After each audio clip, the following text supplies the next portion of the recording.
Are we ready for them to stand up? Dr. Goldstein will make the presentation on behalf. Dr. Belkin will. Oh, Dr. Belkin. Who's made the presentation? No, you're the announcer. Will you do it very briefly, sir? Yeah. Okay. Say when. Albert Einstein, the icon of genius. His theory of general relativity is one of the greatest feats of thinking about nature to come from a single mind. It is now 100 years old. Can you kill the lights, fellas? 20 minutes. How do you even study the universe? How can you study everything? All of this mass, all the stuff, all the energy in the universe at one time. Turns out that you actually can do that with Einstein's theory of general relativity.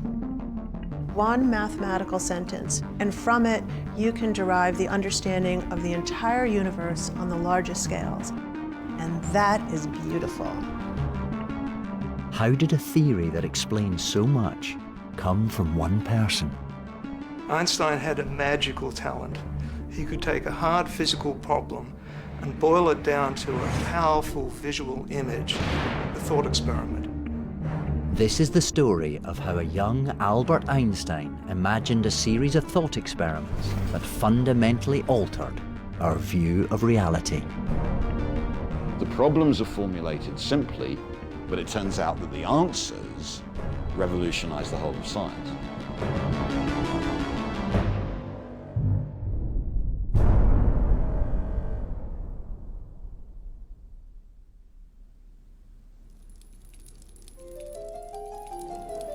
The seeds for Einstein's key thoughts were planted when he was just a child. He grew up in a small house in Munich, in southern Germany. His unique personality was evident early on. Like many great innovators, Einstein was a rebel, a loner, but deeply curious. He was slow in learning to speak as a child, so slow that his parents consulted a doctor. But he later said that that's maybe why he thought in visual thought experiments. His sister remembers him building little card towers using playing cards. He was a daydreamer, but he was deeply persistent. Einstein's father, Hermann, manufactured electrical equipment. He nurtured his son's interest in science. On one occasion, he brought him a compass. This needle kicks and points you where to go, but you can't see how or why. And that kind of puzzlement is very characteristic of young scientists. Now, you and I maybe remember getting a compass when we were kids, and we're like, oh, look, the needle twitches and points north. But then we're on to something else, like, oh, look, there's a dead squirrel. But for Einstein, after getting that compass, he developed a lifelong devotion to understanding how things can be forced to move even though nothing's touching them.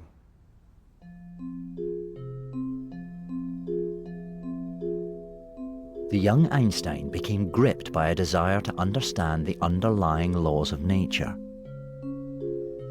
He developed a unique way of thinking about the physical world, inspired by his favorite book. The book Einstein loved told little stories like what it would be like to travel through space or go through an electrical wire. And it made Einstein think visually. These imagined situations, that we often call thought experiments, became a defining feature of Einstein's thinking. One of the critical thought experiments that Einstein began to play with very young, at around the age of 16, was trying to imagine what would happen if he could catch up with a light wave. It's one thing to imagine light waves zooming past him at some seemingly impossible speed. But what if he could somehow just propel himself really quickly? What would it look like if he could catch up with that light wave? What would he see?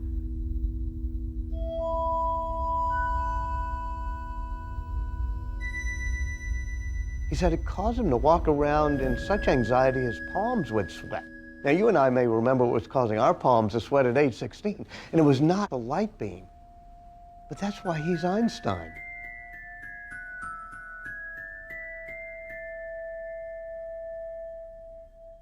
This dreamlike thought about the nature of light was Einstein's first step on the path to his great theory.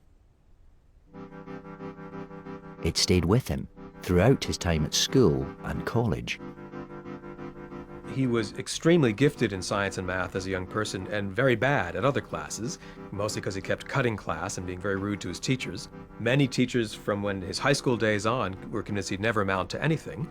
He was a discipline problem. I mean, he was bad news. He applies to the second best university in Zurich, the Zurich Polytech, and gets rejected. I'd love to meet the admissions director who rejected Albert Einstein, but eventually he gets in, and he does moderately well, but not good enough to get a teaching fellowship, and so he ends up at the Bern Swiss Patent Office as a third-class examiner. Einstein started work at the patent office in 1902, aged 23. Here, his job was to assess the originality of new devices. He was immersed in the kinds of sort of technical details that he'd been fascinated by as a very young kid. And here he was sitting in, the kind of wave of the modern age. This was the era of electrification. So all the latest clever ideas for switching technology, for coordinating clocks in particular, those were all passing through his office. Time zones had recently been introduced in Central Europe, and accurately synchronizing clocks within regions was a major challenge of the day. Switzerland was a world leader in time technology. Dozens of patents to link clocks passed through Einstein's office.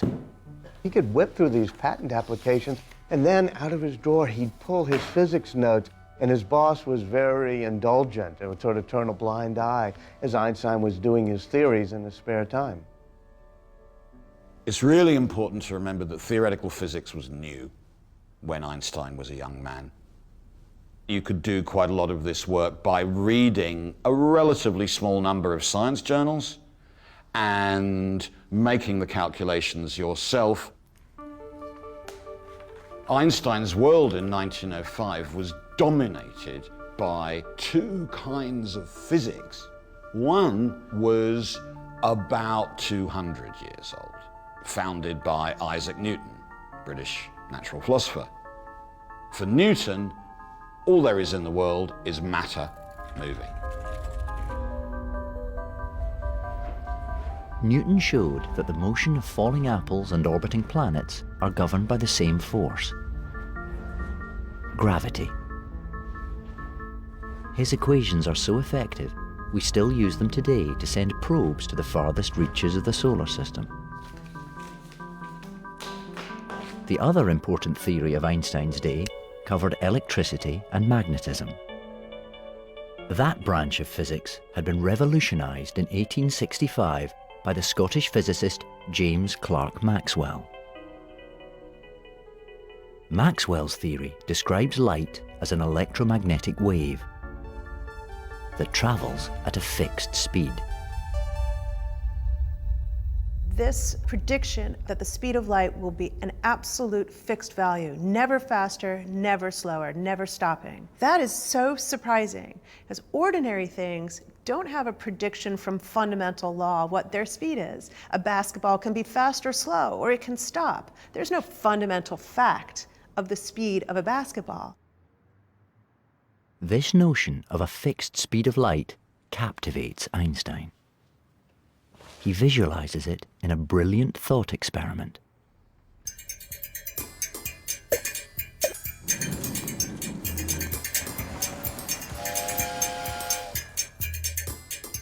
He imagines a man standing on a railway platform. A lamp turns on. A beam of light rushes past him, and he observes the speed. Then he imagines a train traveling at close to the speed of light. A lady on board sees the same beam. Einstein visualizes that in Newton's world, because the lady is moving at close to the speed of light, she would see the beam pass her train window relatively slowly.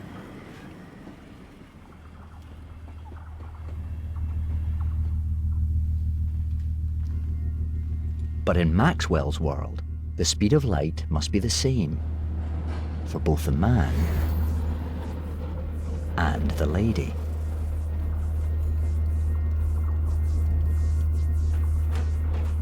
Einstein could see immediately that there's a contradiction between Newton and Maxwell. They just don't fit together. The reason they don't fit together is that if Newton is right, then if you measure the speed of light, it will be different depending on how you're moving. And what the Maxwellians were saying was the speed of light is always going to turn out the same. Those two things cannot simultaneously be true. And one of the things Einstein hated was contradiction. If there's one kind of physics that says this and another kind of physics that says that, and they're different, that's a sign that something's gone wrong and it needs fixing.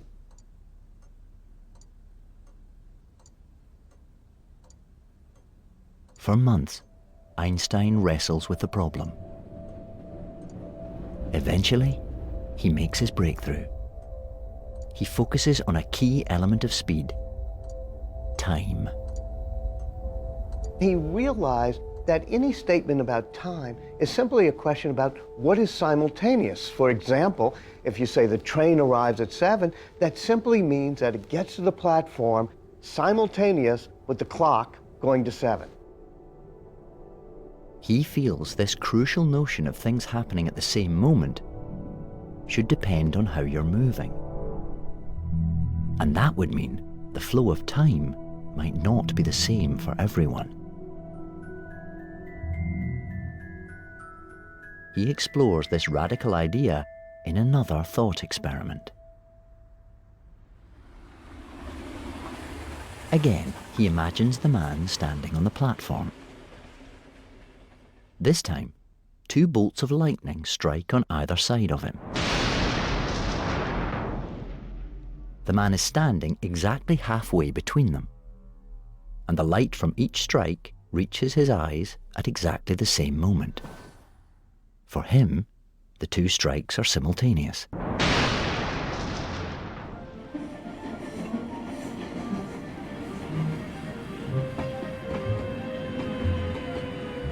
Then, Einstein imagines the lady on the fast-moving train. At close to the speed of light, what would she see?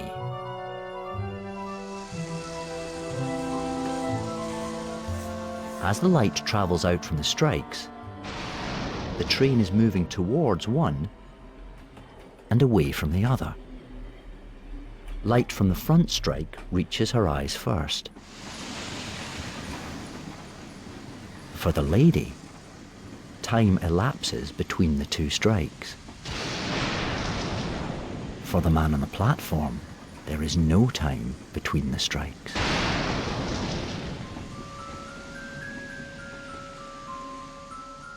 This simple thought has mind-blowing significance. If different observers can't agree on what's simultaneous, then they can't agree on the flow of time itself.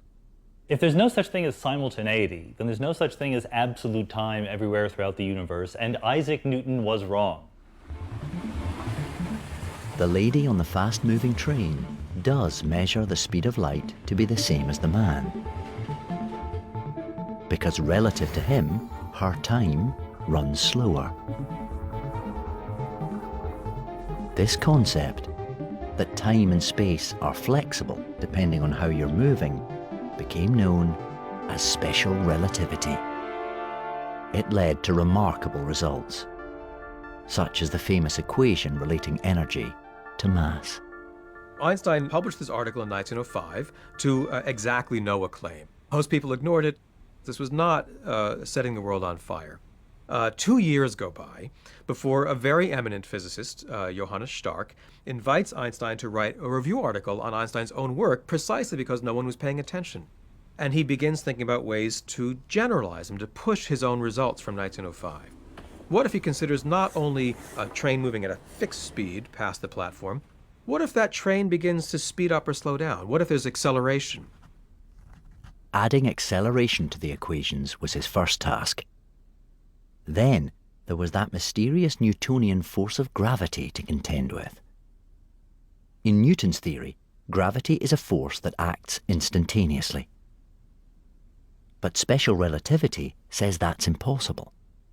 Nothing can travel faster than light. What Newton's theory tells you is that suppose the sun were to disappear, the orbit of the Earth should change at that very moment. But the notion of at that very moment in two different places is exactly one of these notions that special relativity has told you isn't a good physics notion. So you've now got this challenge of trying to work out how to take the success of Newton's theory of gravity, but fit it into this new special relativistic picture. Einstein begins to think about how objects fall. And one of the major features that gravity has was pointed out by Galileo, that everything falls at the same rate in a gravitational field. If you can ignore the effects of air resistance, even heavy objects and light objects, they all fall the same way when gravity pulls on them. This bowling ball and feather, inside the airless environment of a vacuum chamber, fall in perfect unison. Einstein figured that if everything falls at the same rate in a gravitational field, then imagine that all you're allowed to do is look at the things around you. You're not allowed to look at the wider world. Then you wouldn't even be able to tell that you were falling in a gravitational field because everything would be doing the same thing, whatever that thing was. So Einstein said, well, that's a very strange feature for a force of nature to have. The things that are next to each other can't even tell that that force is there. And again, being Einstein, he started to think, well, what kind of force of nature would have that property? What would it mean for a force of nature to act on absolutely everything in the same way?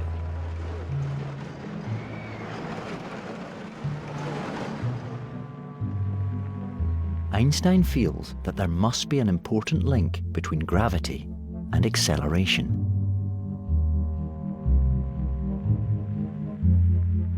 We all know that when we are accelerated, and of course now we have cars and airplanes to give us the physical feeling. If you're in an airplane and it's taking off, you are pushed back in your chair, you feel actually kind of a force pushing you back, which feels very similar to the force of gravity.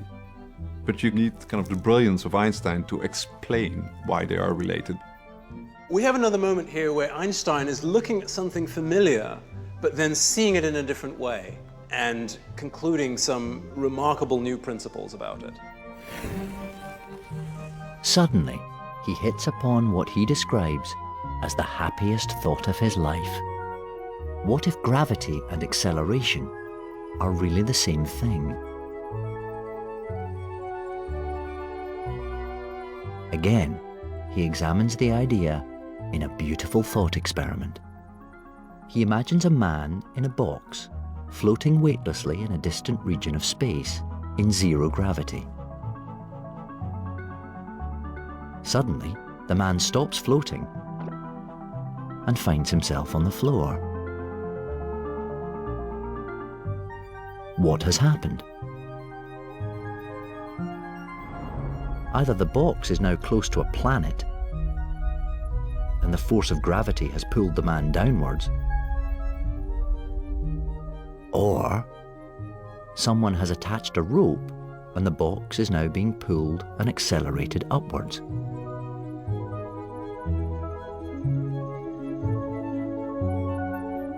So which is it? Gravity or acceleration? Without being able to see outside, the man can't tell why he's on the floor.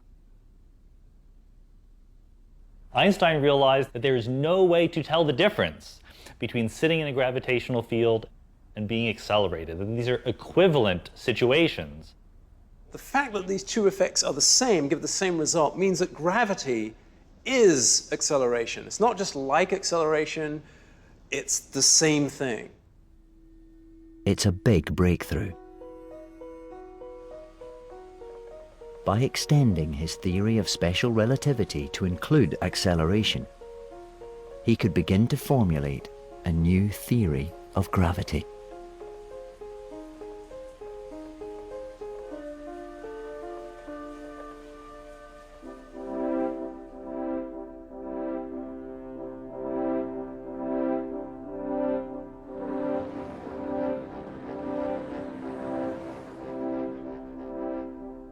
By 1912, Einstein is living in Zurich with his wife Mileva and two young sons, Hans and Eduard. The academic world had realized the importance of special relativity, and his career had taken off. He's now a professor at the esteemed Swiss Federal Institute of Technology, but spends as much time as possible working on his theory. He needs to describe how objects move in space and time, and soon realizes that the best tool for the job is a strange but powerful concept called space-time. If I think of space, I know that I can find anything if I know where it is, north, south, east, west, and up, down, 3 points. But that doesn't mean I can find it, because I also have to know where it is in time. And so if we start to think, to know everything about an event in the universe, I have to know not just its spatial coordinates, but also its time coordinate. I can begin to think about where it is in space-time. Imagine a camera filming an action, capturing each moment in time as a single frame.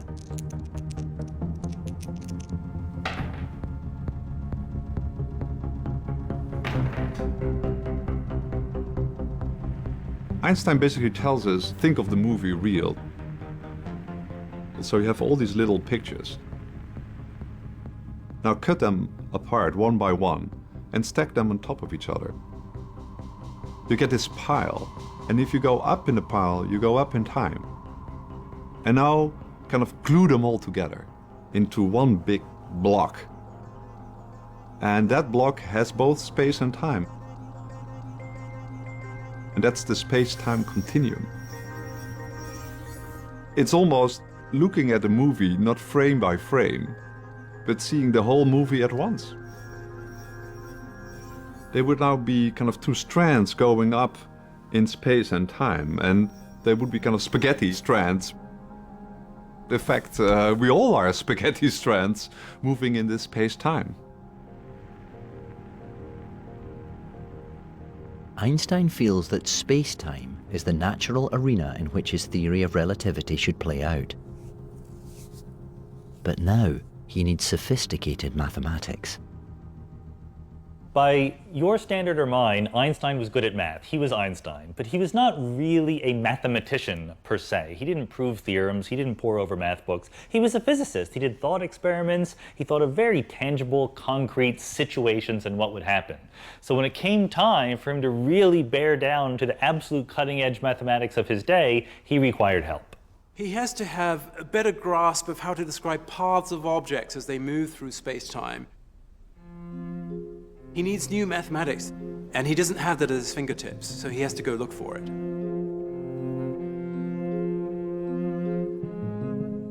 At university, Einstein had skipped the geometry classes, letting his friend Marcel Grossmann take notes for him. Grossmann had excelled in geometry and was now chairman of the maths department.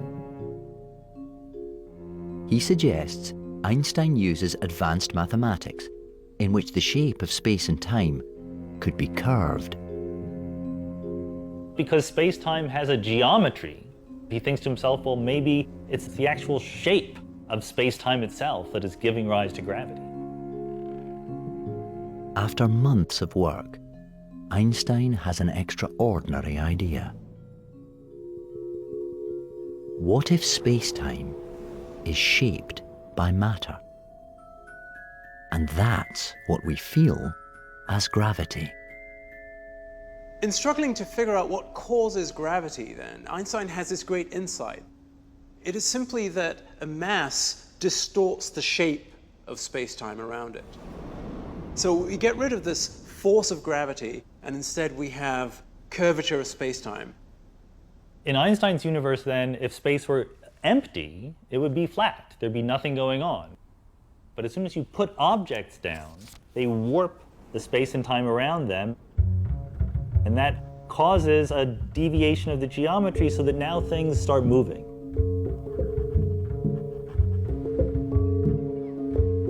Everything wants to move as simple as possible through space and time. But Einstein tells us that mass sculpts space and time. And it's the curved motion through this sculpture as the force of gravity. We have this feeling that the reason I can feel pressure on the soles of my feet, that the reason things are going to drop when I throw them, are because there's a force attracting us down to the center of the Earth. What general relativity tells you is that's not the right way to think about what's going on there. What's really going on is that your natural path in space-time would take you to the center of the Earth. And what's actually happening is the floor is getting in the way. It's pushing you upwards. We look at it, we go, ah, the force of gravity. But Einstein says, no, no, no, the curvature of space-time.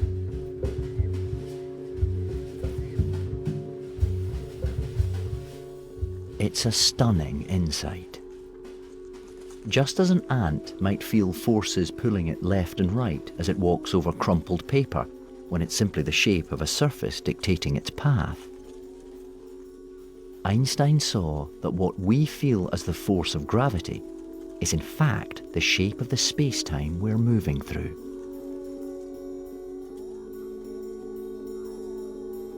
That move to stop treating gravity as something spooky and inexplicable and start thinking of it as something that's absolutely to do with the very geometry of the world, that then allowed him to begin to complete a general, a universal theory of relativity.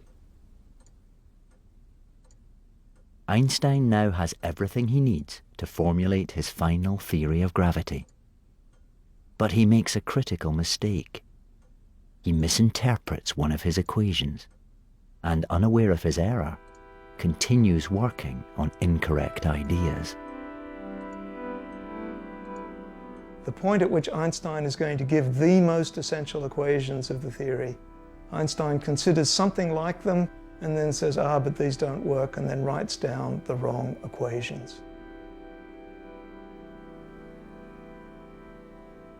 What follows are alternations of confidence and despair as he convinces himself that everything's fine with this theory, and then he realizes that things aren't so good with the theory.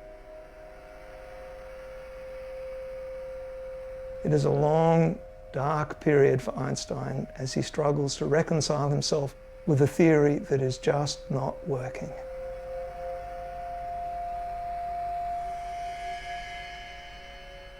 Two years later, Einstein is in Berlin. At just 36 years old, he has one of the most prestigious positions in physics.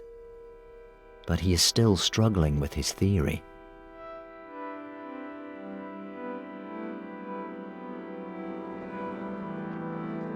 By 1915, he'd reached the pinnacle of the profession. He's in the Prussian Academy and a professor at the University of Berlin, but his marriage has fallen apart. His wife and his two kids have moved back to Switzerland. So he's pacing around almost all alone in this apartment in Berlin. He changes fundamentally the way that he does his physics. He had relied on physical intuition all the way through here, and he'd let the mathematics take a back seat. He decided that that was a mistake, that he should have listened to the natural mathematics first.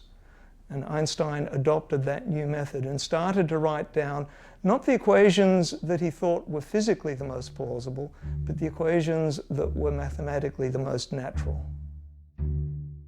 But now he has a competitor. Einstein had enthusiastically shared his ideas with the brilliant mathematician David Hilbert. Hilbert was so impressed, he decided to work on the theory himself. Einstein is now in a race to the finish with one of the world's best mathematicians.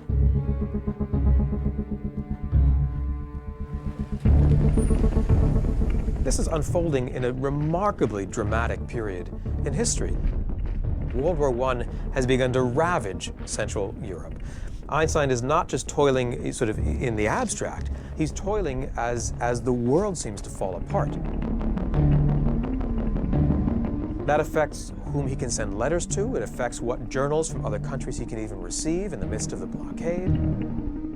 The world is, certainly from the point of view of the middle of Germany, is not looking like a bright, happy place. Einstein's feeling dejected because his work is not going well. He's concerned that he's now in a race with a remarkably gifted colleague. His family life is not particularly happy. And the headlines every day scream war, devastation, and carnage. By November 1915, Einstein is scheduled to present his work in a series of 4 weekly lectures at the esteemed Prussian Academy. But he's struggling to formulate his ideas. In the midst of this ordeal, letters arrived from his wife in Zurich, pressing the issue of his financial obligations to his family and discussing contact with his sons.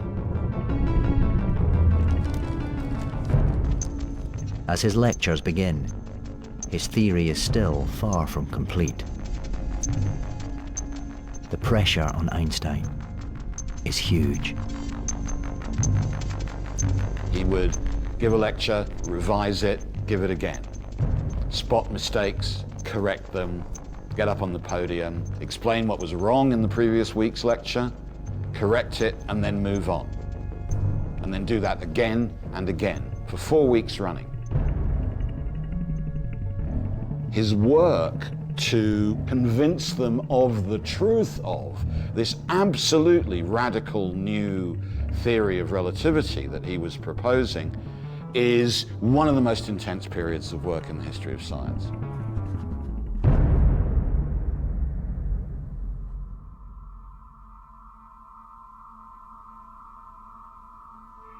Somehow, he's able to focus on his theory with an incredible intensity.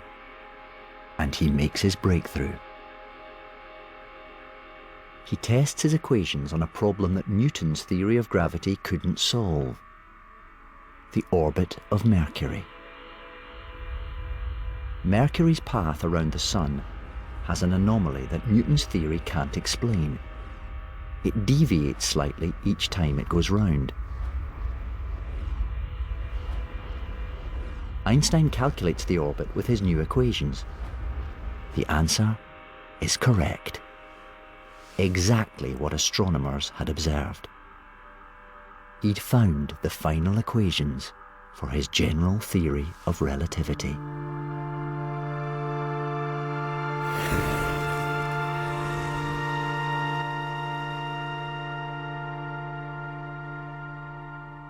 You have to think about the hubris of being Albert Einstein. He had already thrown out Newtonian mechanics with special relativity, and then he had gone off on his little personal quest to incorporate gravity, and at the end of the day he boils it down to a prediction for a number that had been observed, the precession of the orbit of Mercury. And miraculously, when the pages of algebra work out to their end, you get the right answer. And suddenly it's not just playing with equations anymore. He realizes this is how the world works. All of this abstract nonsense is the correct theory of reality.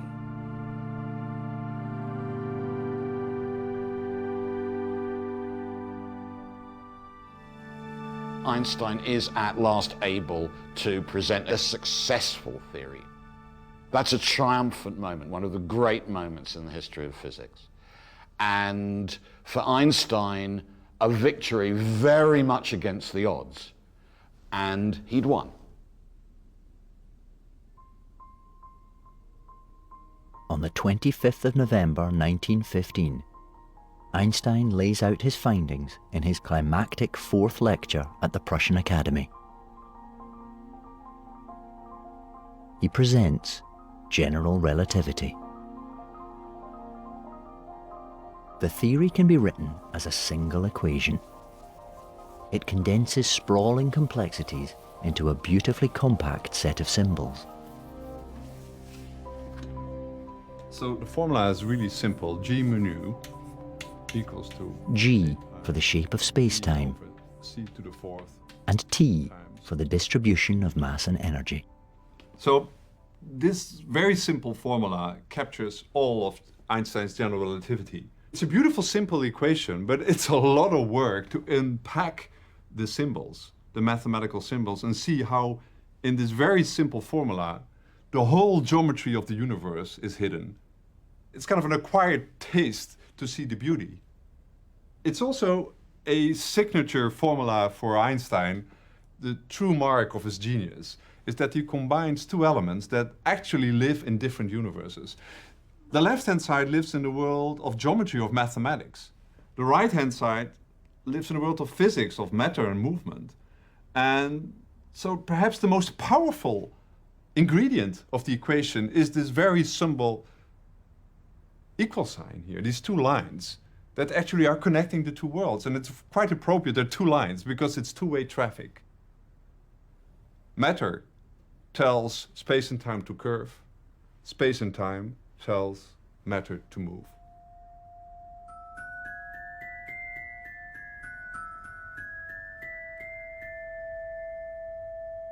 The idea that gravity is the curving of space and time is completely alien to most of us.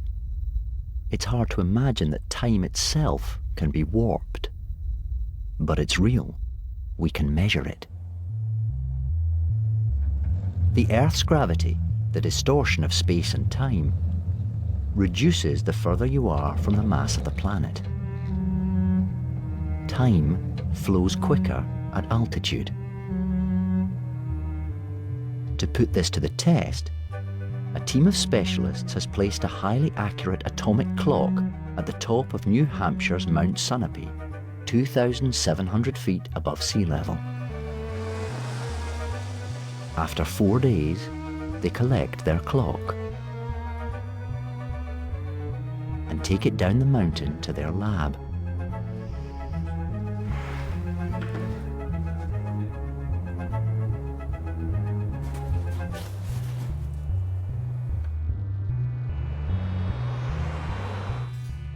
There, they compare it to a second atomic clock that has remained just a few feet above sea level. Put that one into channel A, and the master clock in channel B. You guys ready? This is it, right here. The time interval counter is going to show us the time difference between these two clock ticks. 20 nanoseconds. You can see the time difference between them represented here graphically, of the clock that was up at the mountain for 4 days and our master clock. Since gravity is weaker at altitude, while the test clock was up the mountain, time ticked faster. It's now 20 nanoseconds, 20 billionths of a second ahead of the sea level clock, just as general relativity predicts. This is really awesome. But back in 1915, atomic clocks weren't available. Einstein needed a way to show the world the bizarre features of his theory.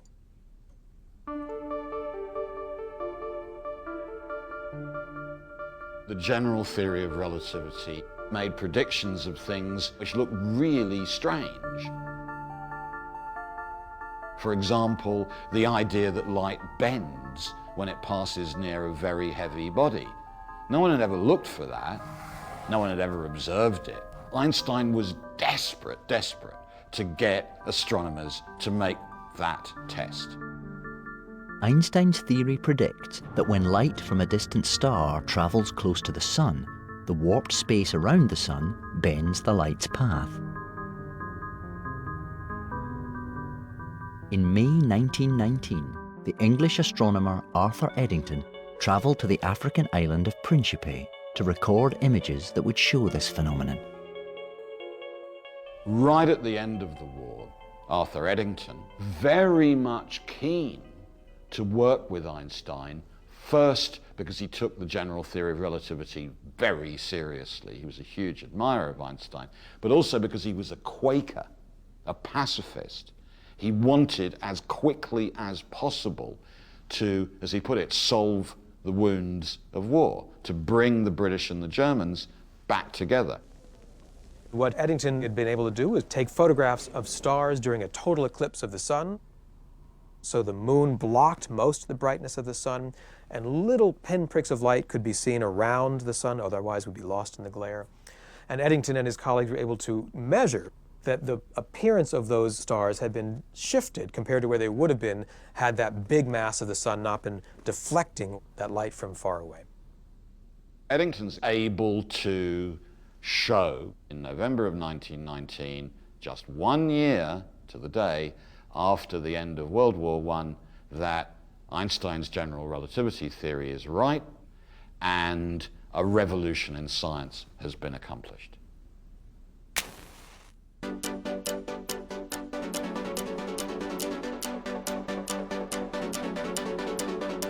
When the eclipse experiments prove Einstein's theory right, he rockets to fame, not just because he's explained a new way of looking at the universe, but at the end of World War I, you had the predictions of a German scientist be proven right by some British astronomers, and it becomes headlines across the world. New York Times says, "Lights all askew at the heavens.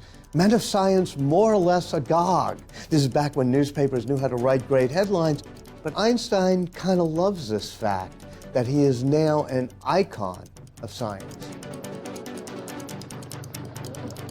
Einstein becomes a worldwide celebrity. The icon of genius we still recognize today. The only person who was more widely known was Charlie Chaplin.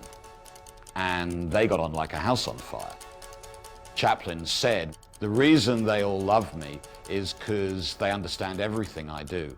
And the reason they love you is that they don't understand anything you do. Can you explain that?" And Einstein said,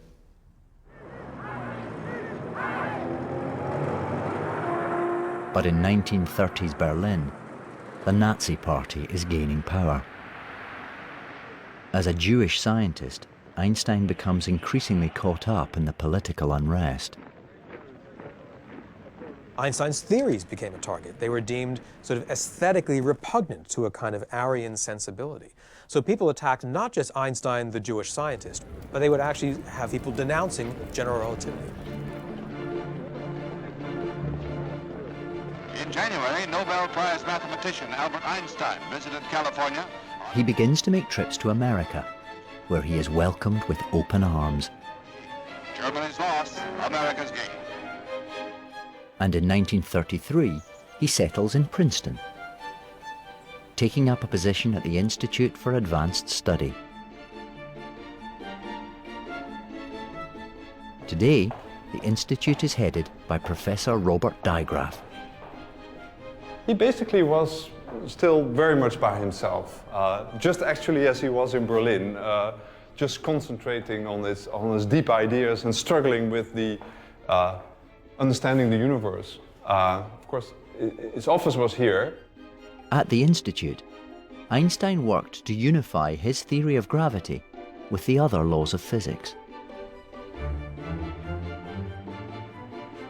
With Einstein, you see this phenomena you see with many great scientists, that they climb this very high mountain, and instead of celebrating their success, they privilege to see a much wider landscape, and they see all these mountains behind it. And I think he was very much aware how much still there was to be done. Till the very last days of his life, he was trying to push these equations and find a description of nature, all of nature, in terms of the geometry of space and time. But general relativity was fading from mainstream science. Physics was now focused on the quantum theory of atoms and tiny particles, a theory incompatible with Einstein's ideas, but one that could be tested in the lab. Most of general relativity was then beyond the reach of experiment. When Einstein died in 1955, aged 76, the wider scientific community presumed his theory had reached a dead end. But they couldn't have been more mistaken. The best theories in physics always take us to places where the people who invented them didn't imagine. And a truly wonderful theory like general relativity predicts all sorts of things that Einstein didn't conceive of. The theory has a life of its own. We understand general relativity much better right now than Albert Einstein ever did.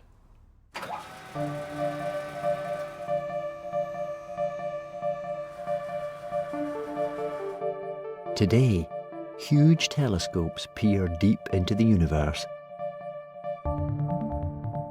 It is general relativity that allows us to make sense of what they see.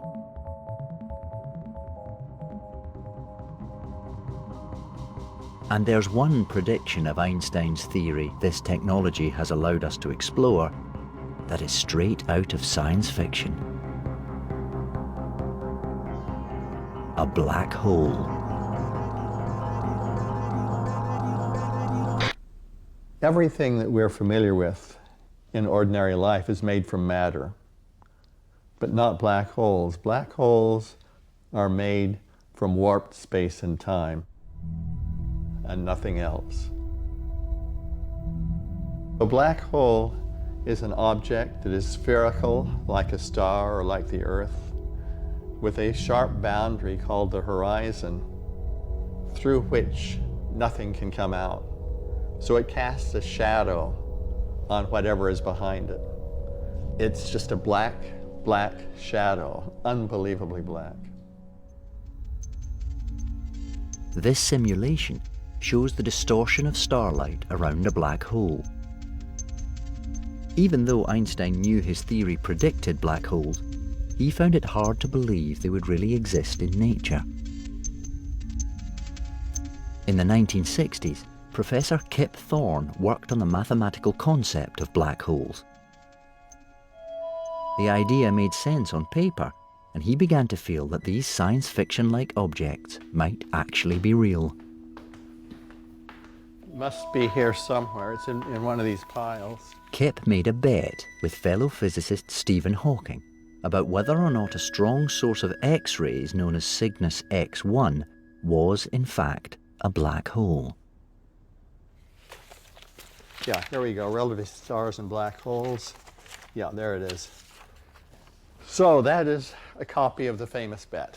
The bet says, whereas Stephen Hawking has such a large investment in general relativity and black holes and desires an insurance policy, and whereas Kip Thorne likes to live dangerously without an insurance policy, that's a good characterization of myself, as much to my wife's chagrin. And therefore, be it resolved that Stephen Hawking bet's one-year subscription to Penthouse magazine is against Kip Thorne's wager of a 4-year subscription to a political magazine called Private Eye.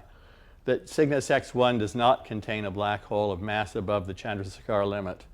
It's witnessed this 10th day of December 1974, while Stephen is at Caltech with me. We made that bet under circumstances where there was mounting evidence that Cygnus X1 really is a black hole. Stephen Hawking had a terribly deep investment in it actually being a black hole.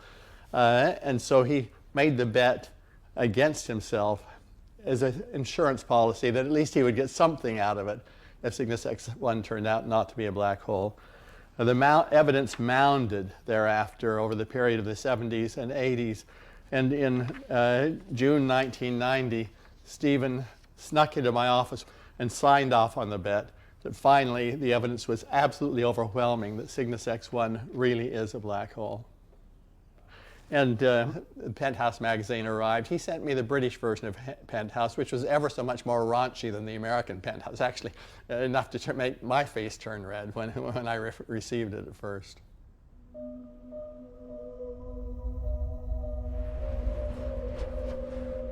Today, thanks to concepts built on Einstein's theory, we have evidence suggesting there are millions of black holes in our galaxy alone. And his general relativity tells us more. Just as a collision of two objects produces sound waves, the collision of two black holes generates waves in space-time. There are huge things in the universe happening, like black holes colliding or stars exploding. And they create these gravitational waves, waves in the shape of space and time that travel through the universe at the speed of light. And so right now, the space around me is being squeezed and stretched by gravitational waves just getting here from, let's say, two black holes colliding 1 billion light years away. but the squeezing and stretching is so minute, I absolutely could not personally detect it. And so what we're trying to do is build an instrument that can. In Louisiana and Washington State, a vast experiment called LIGO is in the final phases of calibration. It's hoped that laser beams travelling 4 kilometres between precisely aligned mirrors will measure the squeezing of space caused by gravitational waves. The experiment is able to measure the difference between 2 mirrors at 4 kilometers and 2 mirrors at 4 kilometers plus or minus a 10,000th of the nucleus of an atom. Sometime between today and a few years from now, we really expect to have made the first direct detection of gravitational waves to actually record the ringing of the shape of space and time. A direct measurement of pure gravitation. We're not collecting light, we're not talking about matter, we're not talking about anything, just measuring pure modulations in space and time. So it's pure general relativity.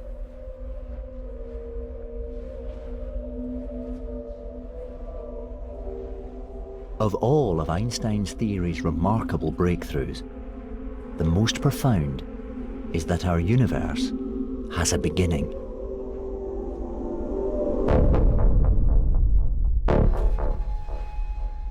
The discovery that distant galaxies are moving outwards and the detection of background radiation from the very start of the universe provided evidence for the Big Bang and a universe that's growing.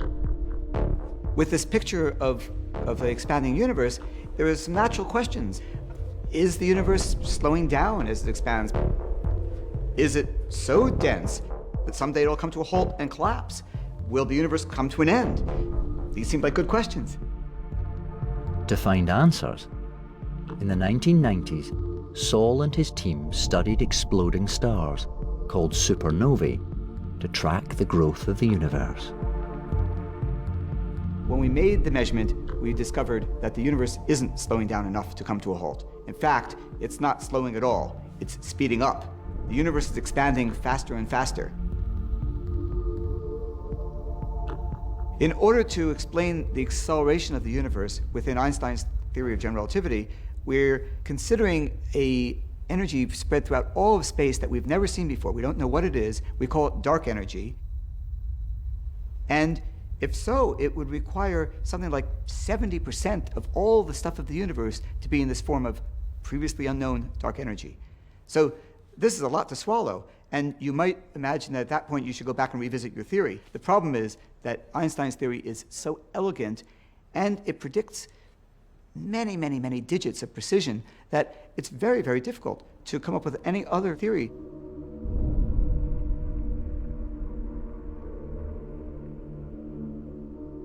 For 100 years, general relativity has proven correct time and time again. But Einstein himself knew that his great theory had limits. The huge problem in theoretical physics now is to combine general relativity, our best theory of space-time and gravity, with quantum mechanics, our best theory of very small things. Two phenomenally successful theories that don't automatically gel with one another.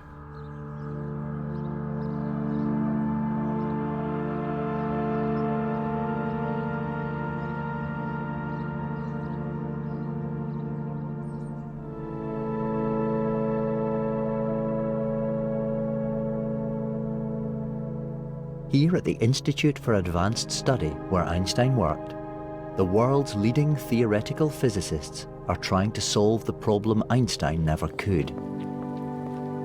Finding a single set of rules that applies to both the cosmic and atomic scales.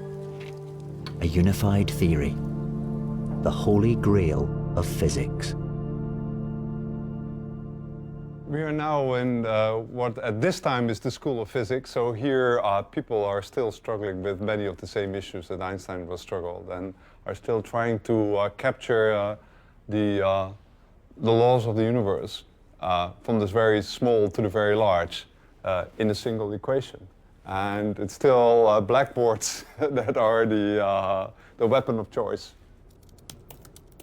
The brightest minds of the world are coming here to work 24 hours, 7 days a week, struggling to grasp the great mysteries of the universe. And I think we're still driven by the same dream, that at some point we can capture everything in elegant mathematics. 100 years after Einstein transformed our understanding of nature, the stage is set for the next revolution. Quantum mechanics was very different than general relativity. It came about by many people stumbling into it. Maybe that will be the way that we do it next time. Einstein was this singular genius who managed to get gravity right.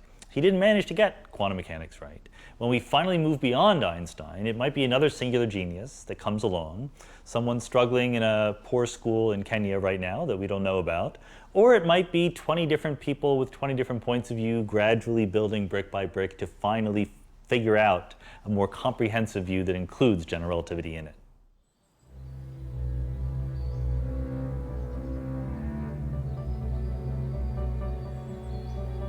I think the most important thing that you learn from Einstein is just the power of an idea. If it's correct, it's unstoppable. It's extremely encouraging that he was able, with pure thought, to solve the riddle of the universe.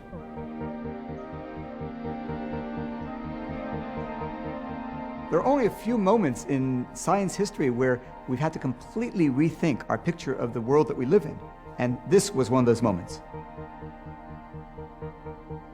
The moment you enter the world of general relativity, you encounter claims, propositions, that are doing nothing less than calculating how much matter there is in the universe, whether the whole of space is curved, so that what we thought was in a way beyond experience becomes a system that can be described, can be tested. That still seems to me to be an absolutely amazing fact.